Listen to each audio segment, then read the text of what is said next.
राधे राधे दोस्तों, जय श्री कृष्णा। सभी महीनों में कार्तिक मास सबसे उत्तम बताया गया है। पद्म पुराण के अनुसार और श्रीमद् भागवत के अनुसार श्री कृष्ण की महिमा और विष्णु भगवान की पूजा अर्चना करना इस माह में सबसे उत्तम है। आपको उन फलों की प्राप्ति होती है जिनसे आपको 12 महीने तक लक्ष्मी माता की कृपा, चंद्रमा की कृपा, विष्णु भगवान की कृपा, श्री कृष्ण भगवान की कृपा प्राप्त होती है। जब आप पूरे महीने तक विष्णु भगवान की सेवा अर्चना पूजा आदि करते हैं और कार्तिक मास का स्नान और दीपदान करते हैं, तब आप पर विष्णु भगवान की कृपा होती है। तो किस प्रकार से दीपदान करना है, विष्णु भगवान की पूजा करनी है, स्नान किस प्रकार करना है और तुलसी पूजा किस प्रकार करनी है, पूरी वीडियो देखिएगा। चैनल को सब्सक्राइब ज़रूर कर लीजिएगा। एक एक बात आपके लिए बहुत उपयोगी होने वाली है, तो इसीलिए इस वीडियो को पूरा देखिएगा। लक्ष्मी माता की कृपा प्राप्त करनी है तो चैनल को सब्सक्राइब ज़रूर कर लीजिए और कमेंट में जय लक्ष्मी माता ज़रूर लिखिएगा। तो सबसे पहले बात करते हैं स्नान की। कार्तिक मास का स्नान पद्म पुराण में सबसे ज़्यादा उत्तम बताया गया है।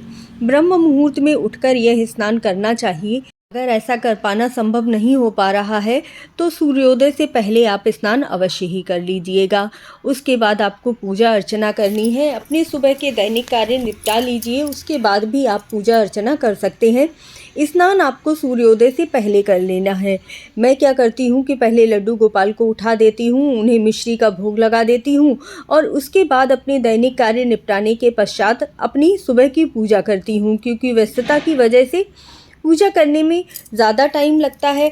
यदि आप मंत्रों का जाप और पूजा सही तरीके से करेंगे और जिसमें आपको समय भी लगेगा, तो इसीलिए पूजा को थोड़ा सा विराम देकर अगर आप पूरी तरह से पूजा करते हैं तभी आपको पूरा फल प्राप्त होता है। पहले तो कुआं और बावड़ी से ताज़ा जल निकालकर स्नान कर लिया जाता था, लेकिन अब ऐसा संभव नहीं है। जो पानी आता है ठंडा आता है, तो आप गर्म पानी से भी स्नान कर सकते हैं। ऐसा नहीं है कि आप जो पानी आए उसी से स्नान करें। अगर आप बीमार पड़ जाएंगे तो आपका कार्तिक स्नान अधूरा रह जाएगा और आपको पूरा फल प्राप्त नहीं होगा। तो इसीलिए थोड़ा सा गर्म पानी करके सूर्योदय से पहले ही आपको स्नान कर लेना है। स्नान करते हुए आपको गंगा माता का ध्यान भी करते रहना है। मैं बीच बीच में उपाय भी बताती रहूँगी, तो पूरी वीडियो इसीलिए ज़रूर देखिएगा कि आपको उपाय भी कार्तिक मास में कौन कौन से करते रहने हैं। तो आप सबसे पहला उपाय जान लीजिए कि जब आपको स्नान करना है तो एक तुलसी की लकड़ी ले लीजिएगा और उसे रात्रि के समय एक लोटे में पानी में डाल दीजिएगा।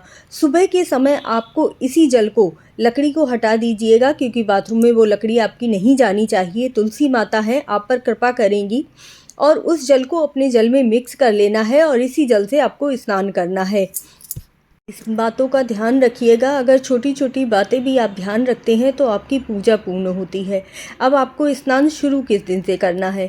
17 अक्टूबर को शाम 4:50 के बाद से प्रतिपदा तिथि लग जाएगी, तो आप 17 अक्टूबर से अपना स्नान प्रारंभ कर सकते हैं।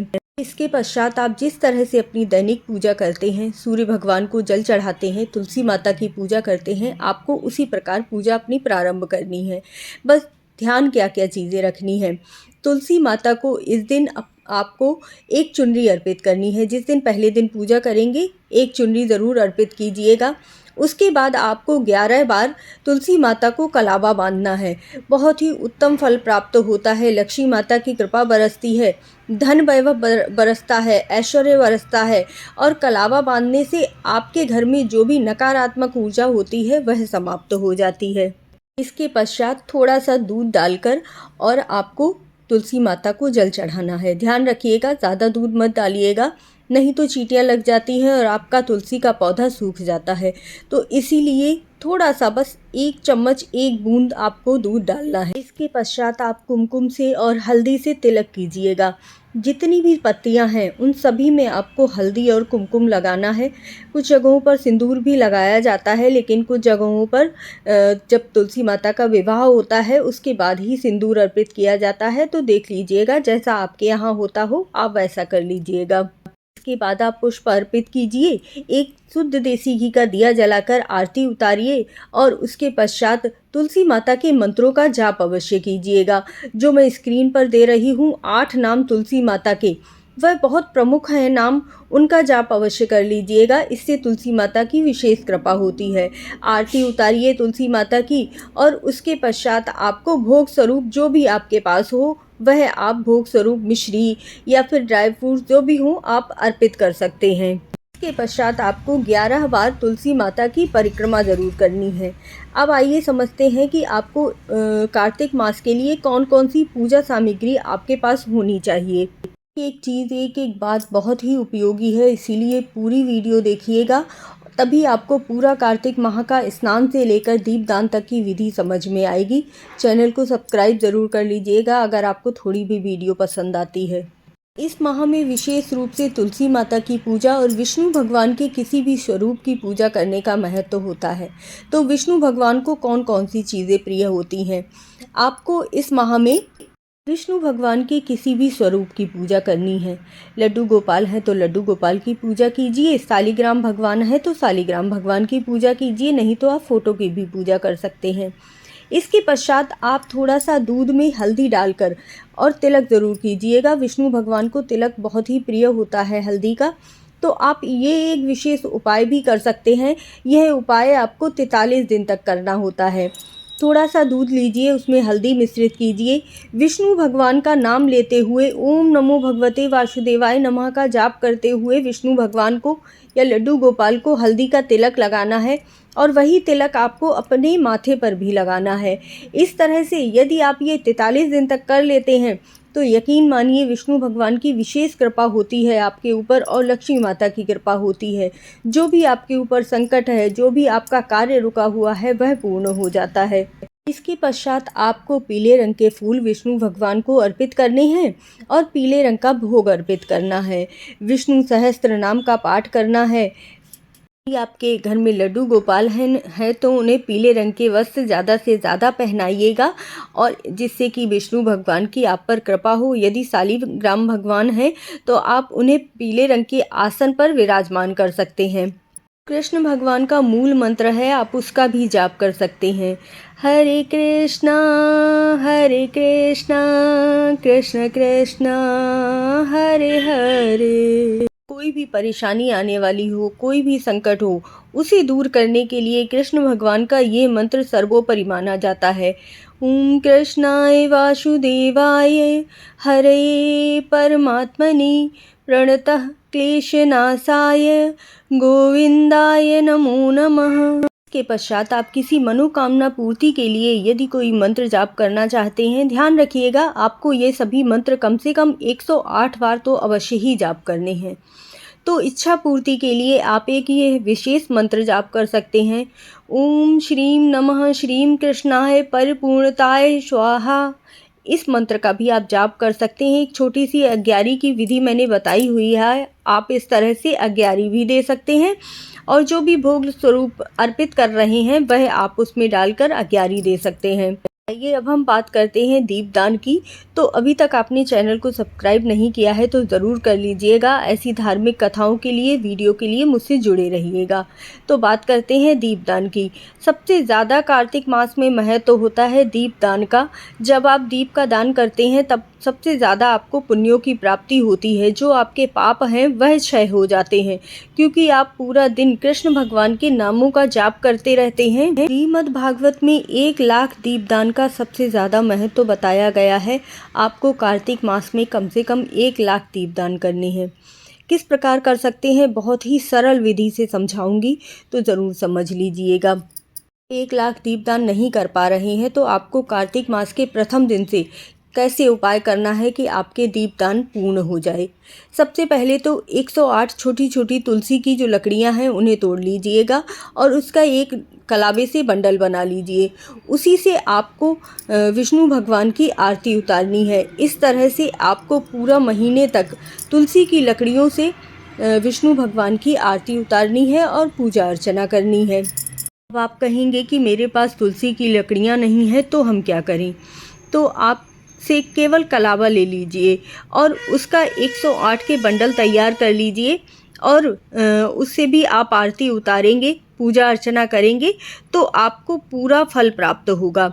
हो सके तो आप इसे जो नारियल होता है ना, सूखा नारियल, उसके अंदर रखकर भी यह दीपदान कर सकते हैं। प्रतिदिन नहीं कर पा रहे हैं तो महीने के लास्ट में या फिर एकादशी के दिन भी इस तरह से दीपदान कर सकते हैं। समझिए कि आपको दीपदान कहाँ कहाँ करना है।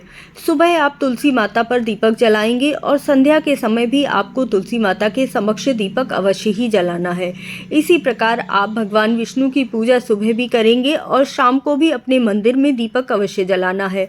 अगर आप मंदिर जा पाएँ तो आपके पास में जो भी शिवाला हो वहाँ जाकर दीपदान ज़रूर कीजिएगा, बहुत ही पुण्य माना जाता है। और अगर आपको बेल वृक्ष मिल जाए तो उसके नीचे भी दीपदान करना बहुत ही उत्तम माना जाता है। बेल वृक्ष के नीचे ही लक्ष्मी माता का वास होता है, जिससे कि आपके घर में कभी भी लक्ष्मी माता की कमी नहीं होती है। इसके पश्चात आप आंवला वृक्ष के नीचे भी दीपदान कर सकते हैं। इससे आपके पुण्य कभी क्षय नहीं होते, आपको रोगों का कभी संकट नहीं गहराता। सबसे ज़्यादा उत्तम दीपदान माना जाता है जब आप किसी तीर्थ स्थान में जाकर गंगा तट पर या किसी नदी के किनारे आप दीपदान करते हैं। बहुत ही पुण्यकारी माना जाता है यह दीपदान। तो आप अगर नदी आपके पास नहीं है तो आप किसी भी सरोवर के किनारे, तालाब के किनारे भी जाकर दीपदान कर सकते हैं। घर के दरवाजे पर, अपनी देहरी पर आपको दीपक शाम के समय ज़रूर ही जलाना है। एक दीपक आपको रात्रि के समय अपने किचन में ज़रूर जलाना है। इस तरह से आप बहुत तरीके से दीपदान कर सकते हैं। और दीपावली के दिन और देव दीपावली के दिन भी आप दीपक जला सकते हैं। ज़्यादा नहीं तो 108 दीपक आप अवश्य ही जलाइएगा। काफ़ी लोगों का प्रश्न होता है कि एकादशी के दिन क्या तुलसी पर जल दे सकते हैं? तो एकादशी के दिन तुलसी पर जल मत दीजिएगा, लेकिन आप दीपदान कर सकते हैं। सुबह भी दीपक जलाइएगा और शाम को भी दीपक अवश्य जलाइएगा। बिना तुलसी के अपने लड्डू गोपाल को या विष्णु भगवान को भोग मत लगाइएगा। पूरे कार्तिक मास में आपका भोग तभी स्वीकार होगा जब आप तुलसी डालकर लड्डू गोपाल को भोग लगाएंगे। मास में कांसे के बर्तनों को प्रयोग करना वर्जित बताया जाता है, तो हो सके ज़्यादा से ज़्यादा आप स्टील के बर्तन भी प्रयोग कर सकते हैं। नहीं तो आप चांदी के बर्तन यदि आपके पास हों तो उनका प्रयोग कीजिएगा, क्योंकि इस माह में चंद्रमा का सबसे ज़्यादा उत्तम महीना बताया गया है। चंद्रमा की रोशनी सबसे ज़्यादा बढ़ती है तो आपके रोगों का क्षय कर देता है, आपको रूपवान बना देता है। चंद्रमा को विशेष रूप से रूप का, शीतलता का, प्रेम का, प्रसिद्धि का प्रतीक बताया गया है, वरदान मिलता है। इसीलिए इस मास में चंद्रमा की पूजा करना भी उत्तम बताया जाता है। इसीलिए आप चांदी की चीज़ों का ज़्यादा प्रयोग कीजिएगा। एक विशेष उपाय भी जान लीजिए। इस महीने में शिवालय ज़रूर जाइएगा। भोलेनाथ के सिर पर चंद्रमा विराजमान है, इसीलिए भोलेनाथ को इस दिन जल अर्पित कीजिएगा। थोड़ा सा बेलपत्र ले लीजिए और कमलगट्टा ले लीजिए और भोलेनाथ को जल अर्पित करके आइएगा। ओम नमः शिवाय के मंत्रों का जाप कीजिएगा। शरद पूर्णिमा है आज, इसीलिए आज के दिन किसी भी ऐसे मंदिर में जाइए जहां लक्ष्मी माता और विष्णु भगवान विराजमान हों। उन्हें खीर का भोग अर्पित करके आइएगा। आप मखाने की खीर भी बना सकते हैं। बहुत ही छोटा सा उपाय है, लेकिन बहुत ही कारगर उपाय है। यह आप ज़रूर कर लीजिएगा। हो सके तो आज के दिन, शरद पूर्णिमा के दिन, आप कमलगट्टे की माला से लक्ष्मी माता के नामों का जाप कर सकते हैं, बीज मंत्रों का जाप कर सकते हैं।